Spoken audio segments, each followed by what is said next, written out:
C'est l'heure de la revue de presse française avec Ashrène Verdian. Bonjour Ashrène. Bonjour Hélène. On va beaucoup parler politique encore ce matin. Les journaux qui reviennent notamment sur l'actu de ce week-end, c'était bien sûr l'ouverture du Salon de l'Agriculture. Voilà, le Salon de l'Agriculture qui, comme vous le savez, est le passage traditionnel et obligé de toute campagne présidentielle. C'est en une de 20 minutes, le quotidien gratuit qui titre « La campagne à la campagne », objectif montrer sa proximité avec la ruralité. Alors ici en photo, donc François Bayrou. On voit aussi Nicolas Sarkozy dans le Figaro en page 3 avec une vache. Peut-être Marguerite, le président qui cherche à consolider son socle électoral dans un salon traditionnellement acquis, on le sait, au chef de l'État. Et c'est encore le cas cette année.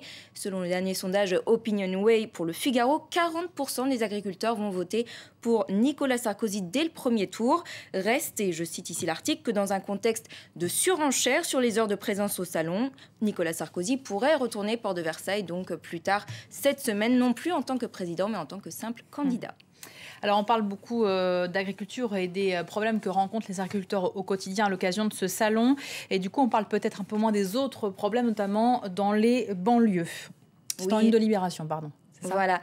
Et en fait, donc ce thème des banlieues était pourtant l'un des thèmes phares de la dernière présidentielle, on s'en rappelle. C'est ce que rappelle également Libération. Donc voilà, présidentielle, banlieue, le grand oubli de la Courneuve aux Cités du Nord de Marseille. La désillusion a succédé à la révolte. Et pour Paul Quignot, donc dans l'éditorial, les banlieues ont été en colère. Elles sont aujourd'hui, et c'est peut-être pire, désabusées. Les candidats à cette présidentielle s'abstiennent d'en parler, on l'a constaté. Et le résultat, ce sera sans doute l'abstention massive, nous dit l'édito, car la préoccupation majeure des jeunes, notamment dans ces banlieues, ce n'est pas l'élection, mais le chômage.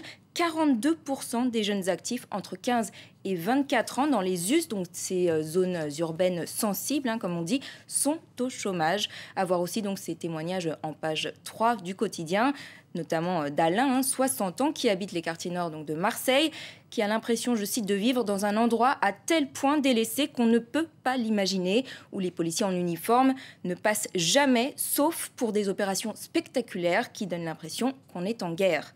Des quartiers donc défavorisés, oubliés par les candidats, car selon l'article en page 4, ce sont des quartiers trop sensibles pour les candidats à la présidentielle. Il ne faut pas, je cite, donner l'impression en temps de crise que l'on va favoriser des populations, donc en l'occurrence les plus pauvres, des banlieues, au détriment des classes moyennes. Alors on le sait, le taux de chômage augmente dans les banlieues, mais c'est plus généralement le cas dans toute la France en fait. Voilà, et il ne faut pas se fier, Hélène, aux derniers chiffres de l'emploi, qui a progressé moins vite en janvier que dans les mois précédents, selon le journal donc Les Échos, qui consacre une partie de sa une donc au chômage, à ce thème. Apparemment, à 50 ans, la moitié des Français pourtant a déjà été sans emploi, et c'est une situation inédite, Hélène. C'est ce que rapporte donc une étude du ministère du Travail. Cette étude apporte donc un éclairage inédit sur l'ampleur des bouleversements au fil des générations. L'instabilité professionnelle s'accroît, on le vit au quotidien, et les conditions de travail sont nettement plus difficiles pour les jeunes aujourd'hui, même pour les plus diplômés. Et à propos de la question du chômage et plus généralement d'économie, on avance souvent le modèle allemand. Ça fait l'objet d'une enquête ce matin dans Le Parisien. Voilà, et c'est même en une du quotidien qui est donc parti mener l'enquête outre-Rhin pour voir un peu si les Allemands, au final, vivaient mieux que nous. Et le constat n'est pas si glorieux. Voir l'article en page 2-3, Hélène. La vie n'est pas un long fleuve tranquille, nous dit l'article. Certes, les atouts de l'Allemagne ne manquent pas, compétitivité, chômage faible, innovation, mais en réalité, les inégalités sociales s'accroissent, et beaucoup d'Allemands, comme Rolf, 41 ans, père de 3 enfants, qui est cité par l'article, est obligé de cumuler un travail de nuit à son travail journalier. Le système de protection sociale est aussi revu à la baisse en Allemagne. Manque de crèches, exclusion de nombreuses personnes, services sociaux réduits. Bref, le constat n'est pas plus glorieux là-bas que chez nous.